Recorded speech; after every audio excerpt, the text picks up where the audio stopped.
Hello everyone, my name is Sonia Singh.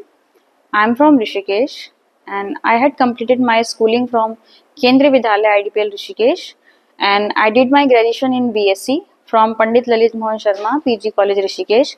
Then I had pursued the degree of LLB from Siddhartha Law College Dehradun, and this I had prepared one thing I want to convey to all of you, that I had prepared my preparation was totally towards UPSC.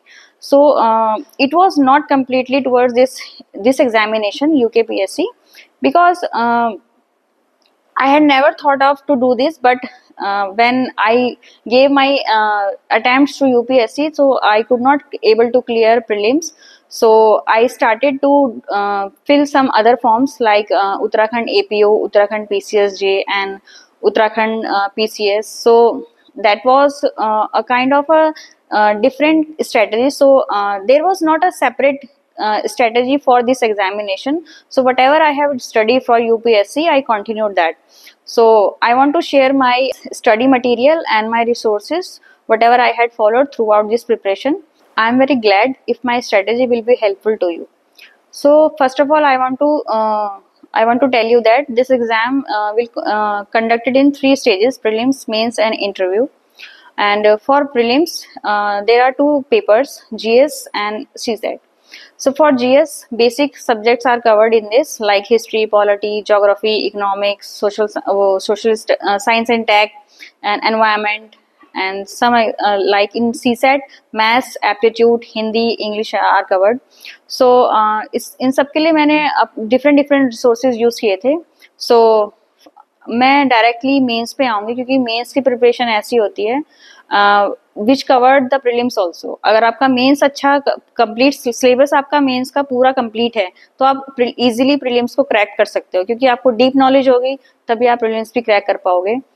थोड़ा सा उत्तराखंड में ये होता है कि factual थोड़ा सा ज्यादा आता है इसमें प्रीलिम्स में, क्योंकि मेरी प्रिपरेशन हमेशा से यूपीएससी की तरफ ही रही है. UPSC is very different from this UKPSC, so the approach must be different for both examinations. So I had followed a different kind of approach to continue my UKPSC examination. When I had downloaded the syllabus, and previous year question papers, then I saw that the pattern is very different, because in prelims factual information came from the books, like your very like topics like fairs and tribes, culture. So बहुत direct question in पे आते हैं, लेकिन UPSC में analytical question ज़्यादा आते हैं, तो अप्रोच आपकी डिफरेंट हो जाती है इन एग्जाम्स को लेकर. सो मेंस में सबसे पहले आपका लैंग्वेज का पेपर होता है. सो पहला पेपर आपका लैंग्वेज का, जिसमें आपका Hindi and some part of English and essay आता है. सो हिंदी के लिए मैंने हरदेव भारी की बुक को रेफर किया था, और हरदेव भारी की book is a very good book. So आप उसको रेफर कीजिए. उसमें सब चीज़ें रिलेटेड दे रखी हैं, आप सारा सिलेबस आपका उससे कवर इजीली हो जाएगा. लेकिन हरदेव भारी में कुछ चीज़ें ऐसी हैं जो उसमें कवर नहीं हो रखी हैं, तो उसके लिए मैंने अपने सेल्फ मेड नोट्स बनाए थे. जैसे हिंदी भाषा की परिणाम नियमावली, तो उसके लिए मैंने उसमें वो टॉपिक मुझे उतना अच्छा नहीं लगा था, तो मैंने उसके गूगल से सेल्फ नोट्स बना लिए थे. और लेटर राइटिंग हरदेव भारी में अच्छी नहीं दे रखी है, मुझे पर्सनली वो अच्छी नहीं लगी थी. तो मैं एक एक्सरसाइज किया करती थी. मैं अब जो मेरे फादर एक प्रशासनिक अधिकारी हैं, सो जो भी वो लेटर लिखते थे, मैं उनके लेटर की अपने फ़ोन में एक कॉपी रख लिया करती थी, फोटो क्लिक करके, और मैं देखती थी कि मेरे पापा ने कैसा लेटर लिखा है, क्या लिखा है, किस टॉपिक पे वो क्या लिख रहे हैं. तो मैं उनके लेटर से मैंने लेटर राइटिंग की अपनी बहुत इम्प्रूव करी है. मैंने अपने फादर के ही फाइलें उठाती थी मैं, और उन फाइलों को चेक करती थी कि ये लेटर किस रिगार्डिंग लिखा गया है, ये इस डिपार्टमेंट में जा रहा है तो कौन से अधिकारी को जाएगा, और कैसे इसको लिखा जाएगा, क्या इसका सब्जेक्ट रहेगा. तो मेरी हिंदी की प्रिपरेशन ऐसे करके हुई है. और हिंदी में एक एसे की जो एसे राइटिंग है, वो बहुत इंपॉर्टेंट रोल प्ले करता है, क्योंकि आपके दो एसे आते हैं हिंदी में, दो पार्ट में डिवाइडेड होते हैं. क और ख ग का जो आपका क ग में तो आपके उत्तराखंड के ऊपर आता है, और ख वाले पार्ट में आपका अदर एस्पेक्ट पे भी ऐसे आते हैं. तो आपके दो ऐसे लिखने होते हैं हिंदी के पेपर में. तो ऐसे के लिए मैंने सिलेबस को उठाया, और सिलेबस में जो टॉपिक दिए हुए थे, जैसे culture of Uttarakhand, literature of Uttarakhand, एक तो उत्तराखंड के बेस पे था, तो मैंने एक बुकलेट में सारे ऐसे को लिखा, बैठ के अच्छे से प्रिपेयर किया। ऐसे आपका ऐसा होना चाहिए कि ऐसे का मतलब होता है हिंदी में निबंध, यानी बिना किसी बंधन के। मीन्स आप स्टार्ट कर रहे हो तो पता नहीं चलना चाहिए कि आपने वो खत्म कब कर दिया, तो आपका ऐसे ऐसा होना चाहिए। सो मैंने सभी टॉपिक्स को प्रिपेयर करके, मेरे कम से कम 8 से 10 टॉपिक थे जो मुझे लगता था कि वो एग्जाम में आ सकते हैं। So I had prepared well notes on this on that topics to prepare my essay, and I had practice a lot for essay. Hindi के पेपर में एक इम्पॉर्टेंट चीज़ है ट्रांसलेशन। ट्रांसलेशन बच्चों को बहुत दिक्कत आती है, लेकिन मुझे पर्सनली ऐसी दिक्कत फील नहीं हुई, क्योंकि आई had followed a different strategy translation के लिए। मैंने एक बुक को रेफर किया था। बुक का आप मार्केट से कोई भी बुक उठाइए और ट्रांसलेशन वहाँ से आप इजीली कवर कर सकते हैं। और ट्रांसलेशन को इजीली कवर करने के लिए आप दैनिक जागरण का जो न्यूज़पेपर है उससे अपनी हिंदी को इम्प्रूव कर सकते हैं। तो मैं द हिंदू और दैनिक जागरण दोनों ही फॉलो करती थी। दैनिक जागरण में आपको सब कुछ पढ़ने की जरूरत नहीं है, क्योंकि कुछ ऐसे पार्ट्स भी उसमें होते हैं जो आपके वो प्रिपरेशन के इम्पोर्टेंट नहीं होते हैं। द हिंदू में भी कुछ ऐसे पार्ट्स होते हैं जो आपकी प्रिपरेशन के लिए रिलेटेड नहीं होते हैं, तो आप उनको स्किप कर सकते हैं। तो दैनिक जागरण भी मैंने ऐसे ही फॉलो किया था। दैनिक जागरण को फॉलो करने का मेरा एक ही एक्सपेक्ट था कि मेरी हिंदी उससे इम्प्रूव हो जाए, क्योंकि मात्राओं में गलती बिल्कुल नहीं होनी चाहिए, अदरवाइज आपके मार्क्स डिडक्ट होते हैं वहाँ पे। सो मैंने हिंदी का न्यूज़पेपर पढ़ने में मुझे इंटरेस्ट नहीं था, लेकिन मैंने वो धीरे धीरे करके डेवलप किया। मैं उसका जो बीच का एडिटोरियल वाला पार्ट थी सिर्फ वही रीड करती थी दैनिक जागरण में, और उससे आपके अच्छे अच्छे वर्ड्स वोकैबुलरी इंप्रूव हो जाती है। तो आप भी ग्रामर का बहुत अच्छा ध्यान रखिए। उसमें हिंदी के पेपर बहुत स्कोरिंग होता है। अगर आप उसमें ग्रामेटिकली मिस्टेक नहीं करेंगे और अपना कंटेंट इम्प्रूव करेंगे, आप वोकैबुलरी इम्प्रूव होगी, हिंदी के जो अच्छे अच्छे वर्ड्स होते हैं ऐसे वर्ड्स को आप उसमें अपने आंसर्स में, अपने निबंध में डालेंगे, तो आप बहुत अच्छा स्कोर कर सकते हैं हिंदी में। फिर हम बढ़ते हैं सेकंड पेपर की तरफ। Second paper is about history and history, culture, and also history of Uttarakhand. So history is divided in 4 parts: is ancient and medieval history, this is art and culture, and the third one is the modern history and world history also. So for art and culture I had referred fine arts NCERT and Nitin Singhania, and for ancient and medieval I had referred Tamil Nadu NCERT. So I had revised them multiple times, and I do not make any kind of notes from that books. I just highlighted the portion which I feel that it is important, so I had highlighted that portion and revised multiple times. So for ancient I had covered only those part. These 4 books are sufficient for my ancient, medieval and art and culture. Then comes to modern spectrum.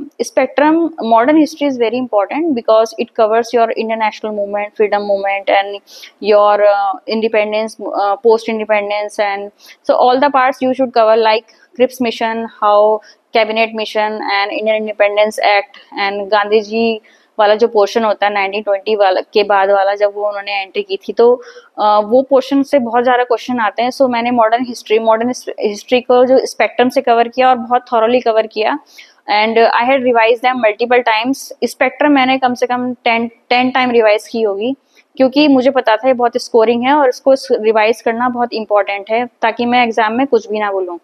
और spectrum में एक part दिया हुआ है, हर एक chapter के पीछे एक थोड़ा सा क्रिप्स में आपको एक पॉइंटर्स मिल जाएंगे। तो मैंने उन पॉइंटर्स के घर से ही फोटो कॉपी रख के बार बार मैं उनको रिवाइज करती, ताकि मुझे एक डेट टाइमलाइन सेट हो जाए मेरे माइंड में कि इसके बाद यही हुआ था, इस इंसिडेंट के बाद यही हुआ था, ये वाला मोमेंट इसके बाद हुआ था। तो मुझे उससे वो रिविजन चलता रहा मेरा। मैं हर वीक में 2 बार रिवीजन करती थी हर एक सब्जेक्ट का, जो मेरा, और मैं एक टाइम पे एक ही सब्जेक्ट को लिया मैंने। मीन्स जैसे आपका एक सब्जेक्ट चल रहा है हिस्ट्री, साथ में करंट अफेयर, फिर आपका सीसैट तो इतना था नहीं, जीएस के आपने रिवीजन करे, आपने आंसर राइटिंग प्रैक्टिस करी, तो ये आपका काफ़ी टाइम हो जाता है। मतलब एक दिन में आप इतना कवर कर लेते हो। इससे ज़्यादा आप कवर कर भी नहीं सकते हो, क्योंकि after all you are human being. तो आप 8 to 10 आवर्स की स्टडी ही कर सकते हो, उससे ज़्यादा बिल्कुल भी नहीं कर सकते हो, ब्रेन भी थक जाता है एक टाइम के बाद। सो मॉडर्न हिस्ट्री मैंने ऐसे कवर किया था। सो आप भी ऐसे कवर कर सकते हो। मॉडर्न हिस्ट्री के कुछ पार्ट्स होते हैं, जैसे पेजेंट्स मूवमेंट और tribal movements and social religious movement, viceroy, governor general. इनमें मुझे बहुत प्रॉब्लम आया करती थी, क्योंकि ये मुझे याद नहीं हुआ करते थे। सो मैंने इनके शॉर्ट नोट्स बना लिए थे, I had made some short notes on these topics, so I followed and I revised them multiple times. मेरा एक ही मंत्रा रहा है इस एग्जाम को क्लियर करने का कि मैंने रिवीजन पे बहुत फोकस किया है। मैंने पढ़ाई इतनी शायद नहीं करी होगी, लेकिन रिवीजन बहुत ज्यादा किया। जो भी पढ़ा मेरा ये था कि मैं जो भी पढ़ूं मुझे वो याद होना चाहिए, मतलब मेरा टाइम वेस्ट ना हो। अगर मैंने 1 घंटे की स्टडी करी है तो मुझे वो याद होना चाहिए कि मैंने क्या स्टडी करी है, अदरवाइज वो वेस्ट है। तो आपको इस तरह से स्टडी करनी है कि आप जो भी पढ़ रहे हो, चाहे आप एक टॉपिक पढ़ रहे हो, बट ऐसा पढ़ो कि अगर आप कहीं से भी वो क्वेश्चन आ जाए तो आप उसको अटेम्प्ट कर सको। अगर सपोज G20 के बारे में आप पढ़ रहे हो तो G20 पे कोई भी क्वेश्चन आ जाए तो आप कैसे भी करके उसका आंसर लिख पाओ। तो ऐसे मैंने अपनी हिस्ट्री की प्रिपरेशन को रखा। तो हिस्ट्री के क्वेश्चन पेपर के बाद आपका आता है पॉलिटी का question paper, and polity is very dynamic. I can say polity Laxmikanth refer की थी मैंने, बट लक्ष्मीकांत से पॉलिटी कंप्लीटली कवर नहीं हो पाती है। So you have to diversify your resources. So for some part like constitution and executive parliament and Supreme Court, High Court, Panchayati Raj, all these topics जो भी important रहते हैं polity की book में, fundamental right, DPSPs, historical background, citizenship, ये सब मैंने polity Laxmikant से ही कवर कर लिया था। लेकिन कुछ पार्ट उसमें कवर नहीं हो सकता, सो आपको अपने सेल्फ मेड नोट्स बनाने ही पड़ेंगे। जैसे उसमें एक एडमिनिस्ट्रेटिव सिस्टम ऑफ इंडिया आता है, तो वो आपको लक्ष्मीकांत में नहीं मिलेगा। So you have to cover these part from Google और from other sites like Drishti IAS, vision IAS और इनसाइट IAS। बहुत सारी साइट्स हैं जो आजकल बहुत अवेलेबल हैं, या फिर यूट्यूब के ही कुछ लेक्चर्स होते हैं, आप वहाँ से कवर कर सकते हो। तो आप ऐसे अपनी पॉलिटी की प्रिपरेशन को रखिए, आप डाइवर्सिफाई करिए अपने रिसोर्सेज को, क्योंकि अब वो टाइम चला गया जब आपकी बुक्स तक ही सीमित थी आपकी प्रिपरेशन। अब आपको अपना हार्डवर्क के साथ साथ स्मार्ट वर्क भी करना पड़ेगा, तो ही आप एग्जाम क्लियर कर सकते हो। क्योंकि इस बार के जो मेंस के क्वेश्चन पेपर आए थे वो बहुत ज्यादा डायनामिक थे।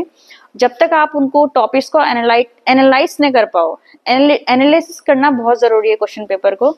क्योंकि हर एक टॉपिक, सपोज G20 के ऊपर ही कोई क्वेश्चन आ रहा है तो आपको उसके प्रोस कॉन्स, इंडिया पे उस पर क्या इफेक्ट पड़ रहा है, क्या क्यों हो रही है सबमिट, हमारे इंडिया में ही ये सबमिट क्यों हुई है इस बार, और कंट्रीज में भी जैसे हो रही है, तो इंडिया को क्यों चूज किया गया, तो उसके पीछे आपको पता होना चाहिए कि वाई, कि G20 समिट इंडिया में क्यों हो रही है, क्यों हमारे देश को इतना आगे रखा जा रहा है, स्मार्ट सिटीज का कॉन्सेप्ट क्यों आ रहा है, और इतने सारे जो भी हमारे इन्वेंशंस और ये सब चल रहे हैं, और रिलेशन कैसे रहे हैं हमारे इंडिया के और कंट्रीज के साथ, तो क्यों मोदी जी बार बार बाहर की कंट्रीज में सबमिट करने जाते रहते हैं, तो कुछ तो कारण रहा होगा। तो आपको इन सबको समझना है, और आपकी अंडरस्टैंडिंग बिल्डअप करने के लिए आप कोई भी एक न्यूज़पेपर पढ़ सकते हो, क्योंकि करंट अफेयर आपके ब्रशअप होना बहुत जरूरी है। So I had followed the Hindu newspaper regularly, but I do not make any kind of notes from the Hindu because it becomes very bulky to make notes from the Hindu.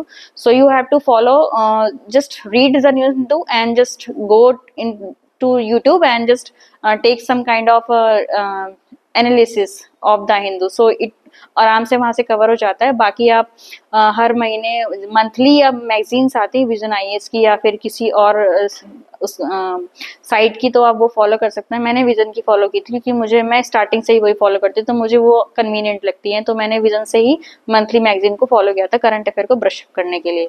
Polity के और भी कुछ topics हैं, जैसे citizen centric government, e governance और right to information, right to services, Samadhan योजना।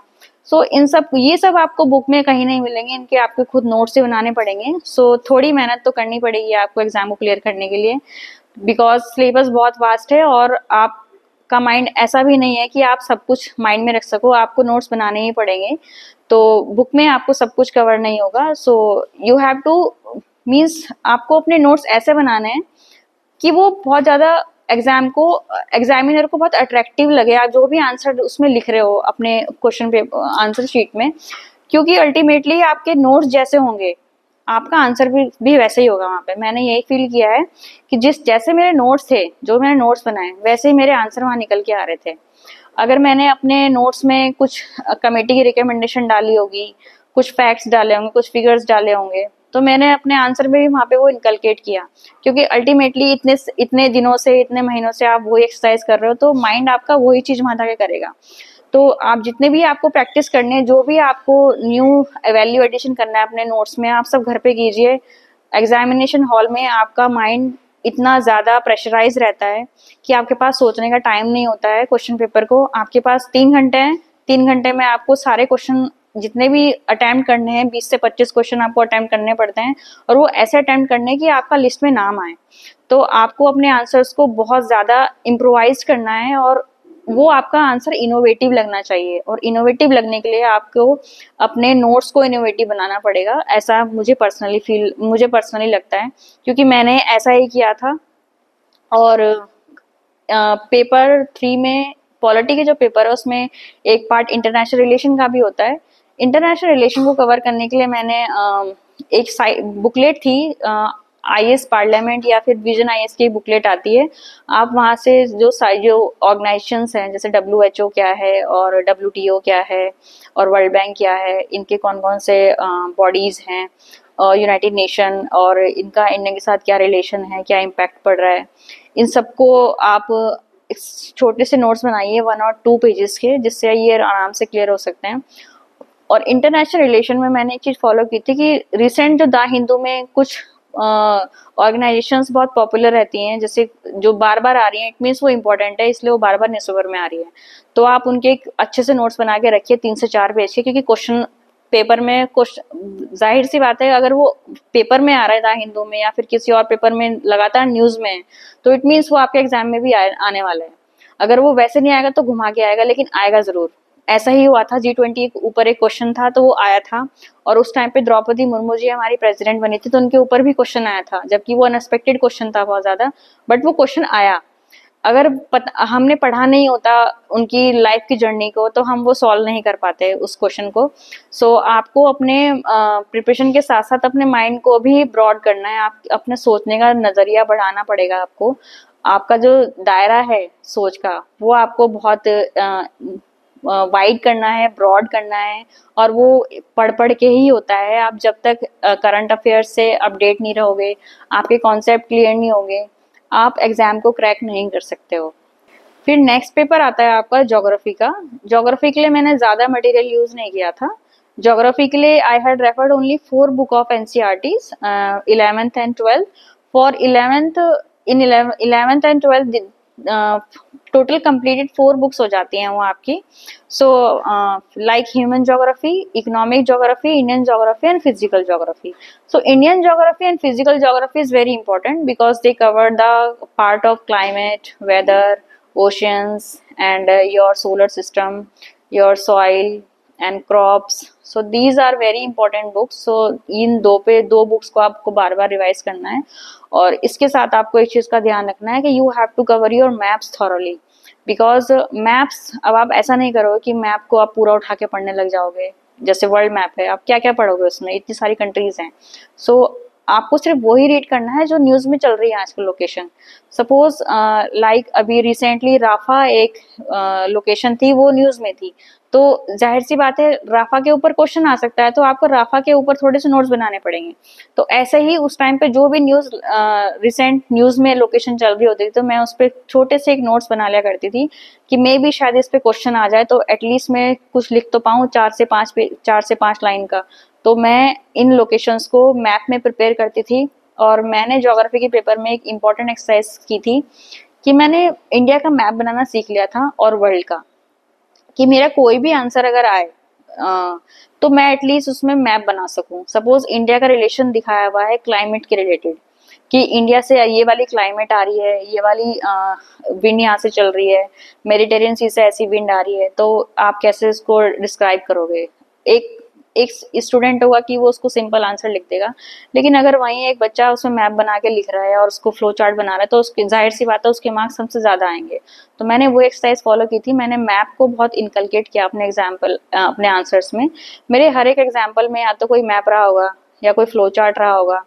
जैसे crops के ऊपर कोई क्वेश्चन आया, तो इंडिया का मैप बना के मैंने क्रॉप्स को शो कर दिया कि यहाँ पे ये वाली क्रॉप होती है, यहाँ पे ये इसका ज़्यादा है। और रेन के ऊपर क्वेश्चन आया तो रेन का एक चार्ट बना दिया, इंडिया का मैप दिखा दिया, डायरेक्शन दिखा दी। और सॉइल के ऊपर आया तो सॉइल शो कर दी कि यहाँ पे ब्लैक सॉइल है, यहाँ पे एल्युवियल सॉइल है। कोई मिनरल्स के ऊपर आया, तो इन सब के रिलेटेड मैंने छोटे छोटे से मैप्स बनाना सीख लिए थे। आप यूट्यूब पे जाइए, वहाँ से आप मैप सीख सकते हैं बनाना, मैंने भी वैसे ही किया था। और क्योंकि मैं तो घर पे बैठ के प्रिपरेशन कर रही थी, तो मेरे पास तो कोई ऑप्शन ही नहीं था सीखने के अलावा, तो मुझे तो सीखना ही था, चाहे मैं कहीं से भी सीखूं। तो मैंने यूट्यूब से ही वो चीज़ें सीखी, क्योंकि मेरा ना कोई फ्रेंड सर्कल था, ना कोई गाइडेंस थी मेरे पास। मैंने अपनी गलतियों से ही हर चीज़ सीखी है, अपने आंसर राइटिंग से, अपने आंसर्स को खुद ही अब मैंने प्रैक्टिस किए, खुद ही उसको इंट्रोस्पेक्शन किया अपने आंसर्स का, उनको एनालाइज किया कि मेरे आंसर में कहाँ गलती हो रही है।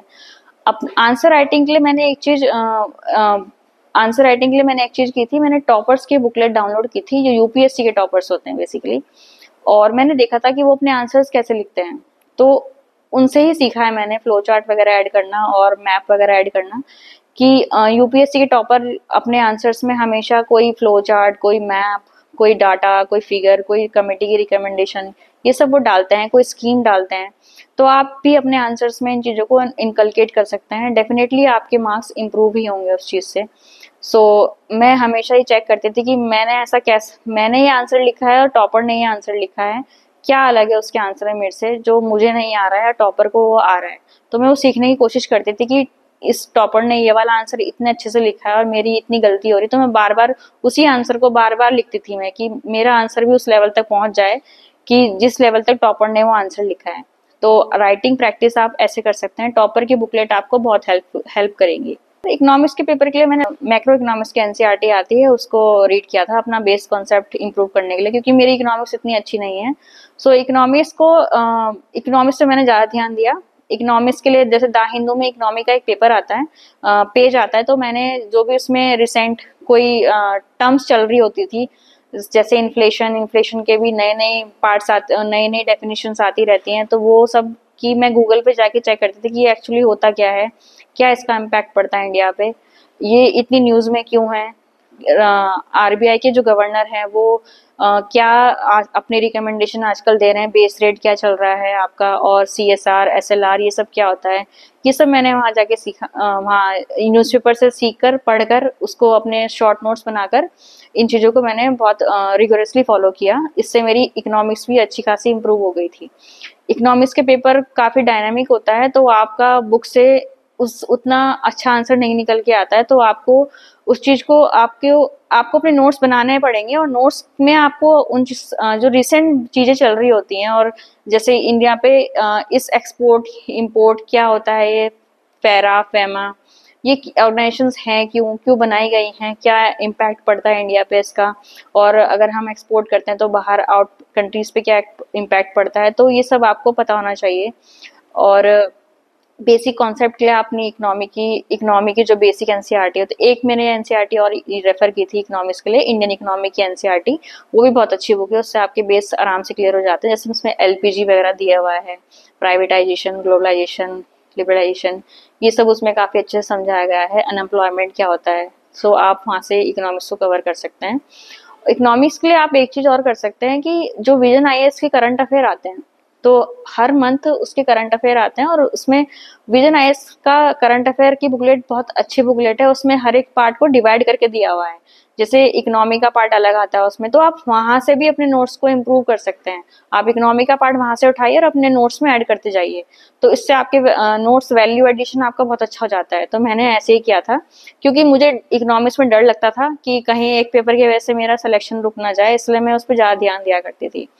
तो आपको अपनी प्रिपरेशन करंट ओरिएंटेड ही रखनी है इकोनॉमिक्स के रिलेटेड।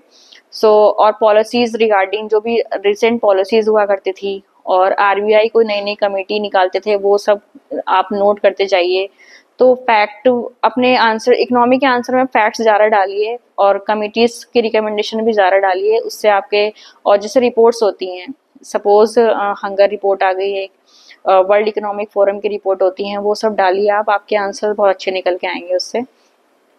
एंड नेक्स्ट पेपर होता है आपका इकोनॉमिक्स के अलावा एथिक्स का पेपर होता है एक, एथिक्स साइंस एंड टेक का, सॉरी, नेक्स्ट पेपर इकोनॉमिक्स के बाद साइंस एंड टेक का आता है। साइंस एंड टेक में बुक से पढ़कर कोई इतना फ़ायदा नहीं है, क्योंकि अब पेपर बहुत ज़्यादा ही एनालिटिकल आने लग गया है, तो आपको अपना करंट अफेयर से रिलेटेड जो भी चल रहा होता है, जैसे nano technology, genetically modified crops, और इसरो के क्या क्या रिसेंट इन्वेंशन हुए हैं, कौन सा सैटेलाइट है अभी, क्या चल रहा है, तो ये सब आप ब्रश अप आपका होना चाहिए, आपको अच्छी नॉलेज, इन पे कमांड अच्छी होनी चाहिए आपकी।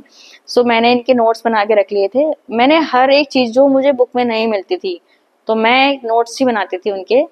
मैं एक्सरसाइज करती थी, what ever I had complete in my notes, so I just tick in the syllabus कि ये मेरा पार्ट इतना कंप्लीट हो गया है। सो आई एम सेटिस्फाइड कि it actually it boost my confidence कि ठीक है, आपका इतना पार्ट कंप्लीट हो चुका है, ताकि आपका सेल्फ कॉन्फिडेंस डेवलप हो जाए उसमें।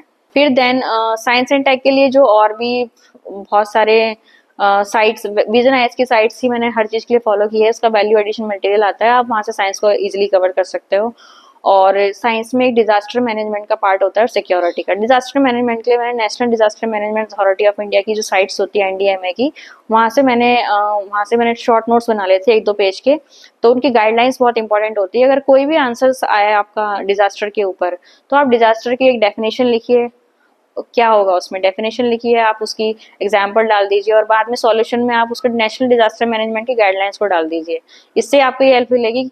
अल्टीमेटली क्या होता है, डिजास्टर में एक ही सॉल्यूशन निकलता है कि कोई भी डिजास्टर होगा, सारे उस पर अप्लाई होते ही होते हैं एनडीएमए की जो गाइडलाइंस होती हैं। तो आप हर एक आंसर में अपने वो डाल सकते हो इजीली।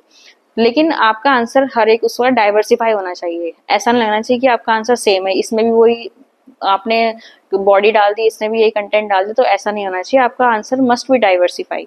सो आप ये सब कर सकते हो। सिक्योरिटी के लिए मैंने जैसे उसमें नेशनलिज्म और काफ़ी सारे टर्म्स होते हैं, कम्युनलिज्म, नेशनलिज्म, इनके लिए मैंने छोटे छोटे नोट्स बना लिए थे, क्योंकि ये टॉपिक से आपको अवेयर होना जरूरी है। इन पे क्वेश्चन भी 1-2 आ जाता है।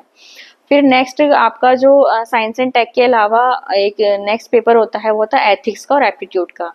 एप्टीट्यूड के पेपर के लिए मुझे बहुत डिफिकल्टी हुई थी, क्योंकि मैथ्स काफ़ी साल से मेरे टच से हट चुका था। ग्रेजुएशन के बाद से मैंने मैथ्स को ध्यान नहीं दिया था, कि मैथ्स था नहीं मेरे पास, क्योंकि मैं लॉ बैकग्राउंड से थी। तो मैंने एप्टीट्यूड के लिए मधुकर कोटावे सर की एक वीडियो आती है यूट्यूब पे, वो अनअकैडमी में पढ़ाते हैं। तो मधुकर कोटावे सर को फॉलोड किया मैंने।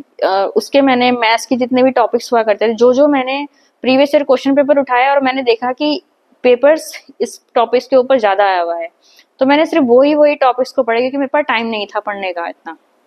तो मैंने सिर्फ उतने ही टॉपिक्स को कवर किया, और जितने भी टॉपिक्स सिलेबस में थे मैंने उनको टिक लगाया, और मधुकर कोटावे सर पे यूट्यूब पे सर्च किया, suppose profit and loss Madhukar Kotawe sir.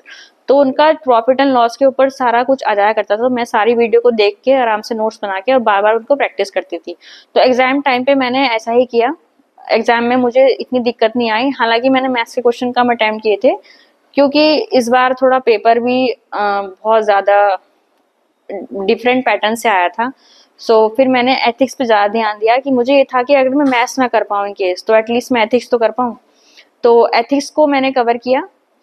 Ethics को कवर करने के लिए मैंने जो रिसेंट जो भी थिंकर्स होते हैं, I had followed Mahatma Gandhi, doctor B R. Ambedkar, Swami Vivekananda, Raja Ram Mohan Roy, और भी बहुत सारे थिंकर्स होते हैं, जैसे डॉक्टर एपीजे अब्दुल कलाम, और मोदी जी ने ही कोई लाइन अगर कही है, वो सब। तो इनके मैंने छोटे छोटे नोट्स बना लिए थे, कि इनके थॉट प्रोसेस बहुत अच्छे हैं, क्योंकि मुझे पर्सनली ये थिंकर्स बहुत अच्छे भी लगते हैं। तो मैंने इनकी लाइफ से जो भी कुछ सीखा, वो मैंने अपने एथिक्स के आंसर में इंक्लूड किया। जैसे गौतम बुद्धा जी के भी 8 प्रिंसिपल्स थे, मिडिल पाथ जो उनको बोलते हैं, अष्ट अष्ट मतलब मिडिल पाथ जो भी था उसका, तो वो भी मैंने अपने आंसर्स में इंक्लूड किया। और बुद्धा जी की फिलॉसफी को अपने आंसर्स में इंक्लूड करने का कारण मेरा यही था कि मैं खुद भी उनकी फिलॉसफी को फॉलो करती हूँ, तो मुझे वो पर्सनली बहुत पसंद है। तो एथिक्स के आंसर्स में अगर आपके रिसेंट आपकी लाइफ से रिलेटेड कोई एग्जाम्पल्स है, आप वो भी उसमें डाल सकते हो, क्योंकि अल्टीमेटली आपके खुद के एग्जाम्पल्स होंगे ना, तो वो आंसर आपके ज़्यादा अच्छे निकल के आते हैं। So you have to inculcate your experiences in your answers. So आप अपने आंसर्स में उनको इनकलकेट कीजिए, उनको डालिए।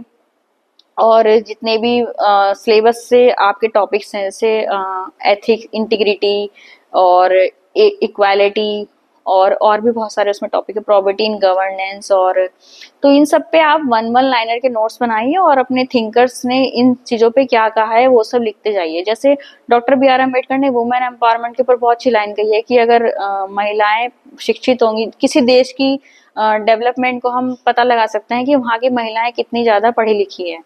तो ये बहुत अच्छी लाइन बोली थी उन्होंने, तो मुझे पर्सनली बहुत अच्छे थॉट्स लगते हैं डॉक्टर बी आर अम्बेडकर के और गांधी जी वगैरह के। तो मैंने इनको अपने आंसर में इनकलकेट किया।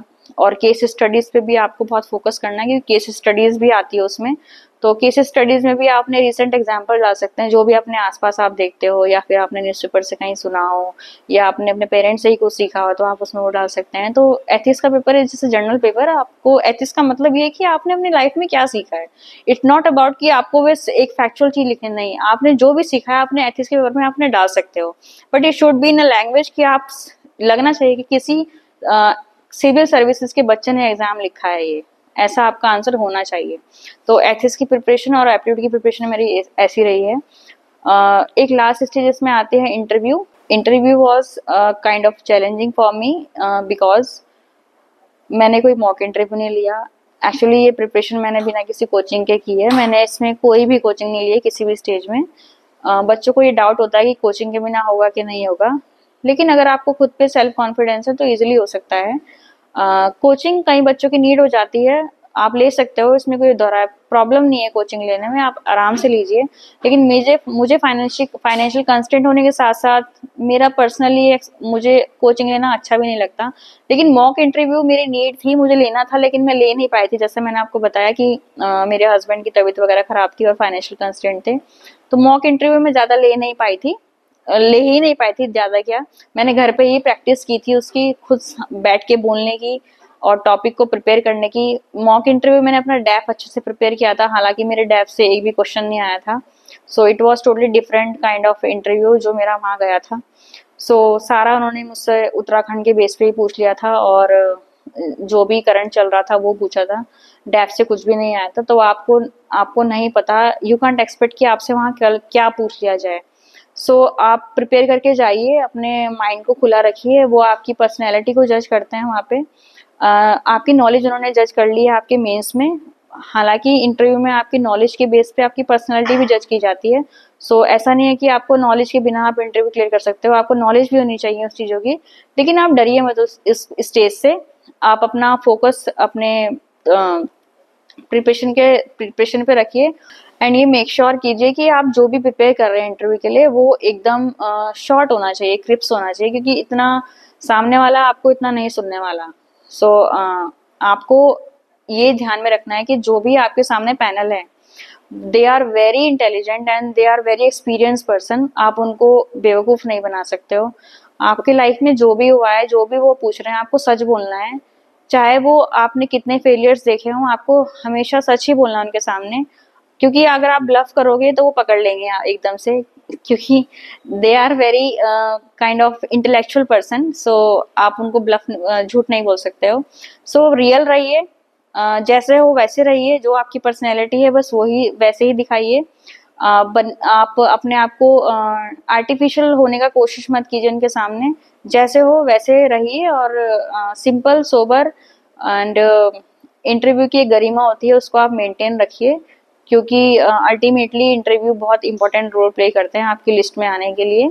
एंड उत्तराखंड की यूकेपीएससी का एग्जाम है, तो ऑब्वियसली उत्तराखंड का बहुत इंपॉर्टेंट रोल है। सो उत्तराखंड का के लिए मैंने अरिहंत पब्लिकेशन की एक बुक रेफर की थी, और मैंने उत्तराखंड के सिलेबस को हर एक पार्ट में डिवाइड कर लिया था, क्योंकि जैसे अगर आपका हिस्ट्री का पेपर हो रहा है तो उसमें उत्तराखंड की हिस्ट्री के ऊपर भी क्वेश्चन आएंगे। इस बार तो बल्कि ज़्यादा क्वेश्चन आए थे। और जैसे ज्योग्राफी का हो रहा है तो ज्योग्राफी ऑफ उत्तराखंड पे आएंगे, पॉलिटी का हो रहा है तो पॉलिटी ऑफ उत्तराखंड पे क्वेश्चन आएंगे। तो मैंने आपको बुक में सब कुछ नहीं मिलेगा, क्योंकि उत्तराखंड के ऊपर एक कोई ऐसा कुछ खास मटेरियल है भी नहीं है। मुझे भी नहीं मिला था, इंग्लिश मीडियम के बच्चों के लिए है नहीं है, हिंदी के लिए तो परीक्षा वानी है पर इंग्लिश वालों के लिए नहीं है। सो अरिहंत से ही मैंने जो कवर हो सकता था किया, थोड़ा सा पार्ट, बाकी मैंने उसके छोटे छोटे नोट्स बना लिए थे उत्तराखंड की साइट पे जाके। जैसे कुछ गूगल पे कुछ मटेरियल पड़ा हो तो वो नोट्स बना लिए। दृष्टि आईएएस का उत्तराखंड पे मटेरियल है, थोड़ा वो रेफर कर लिया था। तो उत्तराखंड के जो इश्यूज चल रहे होते हैं रिसेंटली, जैसे उस टाइम पे बन भूल पूरा एक इंसिडेंट था, वो बहुत इंपॉर्टेंट था, वो रिसेंट इशू चल रहा था हल्द्वानी वगैरह में, और तो उस पर मैंने नोट्स बना लिए थे। तो और जोशीमठ की जो लैंडस्लाइड हुई थी, जो वहाँ पे कैलेमिटीज हुई थी जोशीमठ के ऊपर, और सिलकियारा टनल के ऊपर जो कैलेमिटी हुई थी, इन सब के ऊपर आपके कम से कम 1-2 पेज के नोट्स होने चाहिए। क्योंकि उत्तराखंड के पेपर में ऐसा, निबंध के पेपर में जोशीमठ के ऊपर निबंध आ गया था, तो अगर आपका जोशीमठ का कॉन्सेप्ट क्लियर नहीं होता, आप उस पर ऐसे भी नहीं लिख पाते। मैंने जोशीमठ के ऊपर ही ऐसे लिखा था। तो आपके कॉन्सेप्ट इतने क्लियर होने चाहिए कि आपको कहीं से भी कुछ भी आए तो आप एटलीस्ट कुछ तो लिख सको, ब्लैंक अपने एग्जाम पेपर को ना छोड़ो। सो आपका उत्तराखंड हर एक पार्ट का कवर होना चाहिए। उत्तराखंड का कल्चर, ट्राइब्स, फेयर्स, उसके क्या इंस्ट्रूमेंट, म्यूजिक, और कौन सी ट्राइब्स वहाँ पे हैं, और कौन कौन से वहाँ पे कल्चर आप फॉलो करते हैं, उत्तराखंड की हिस्ट्री, कुनिंदा डायनेस्टी, परमार डायनेस्टी, और ये सब गोरखा इन्वेंशन, ट्रीटी ऑफ संगौली, ये सब आपको आना चाहिए क्योंकि ये इंपॉर्टेंट चीजें हैं और इन पे क्वेश्चन आता भी है। सो उत्तराखंड को थॉरली कवर कीजिए, क्योंकि इस बार का जो सिलेबस है वो चेंज हो चुका है। अब तो उत्तराखंड के 2 पेपर आएंगे मेंस में। सो आपको उत्तराखंड थॉरली कवर करना है। Due to lack of resources Uttarakhand cover हो नहीं पाता है, लेकिन बहुत सारे यूट्यूब पे अब साइट्स, चैनल्स हैं, जैसे ओरेकल आईएएस और भी बहुत सारे चैनल्स हैं, संवेग आईएएस, ये सब अपने पढ़ाते रहते हैं यूट्यूब पे, तो आप इनको फॉलो कर सकते हो। तो उत्तराखंड के लिए आपको नोट्स बनाने बहुत जरूरी है, अदरवाइज वो कवर करना बहुत मुश्किल हो जाएगा। सो आप उस चीज को थॉरली फॉलो कीजिए, तो it will be very beneficial for you. So लगे रहिए, आपका सिलेक्शन जरूर हो जाएगा।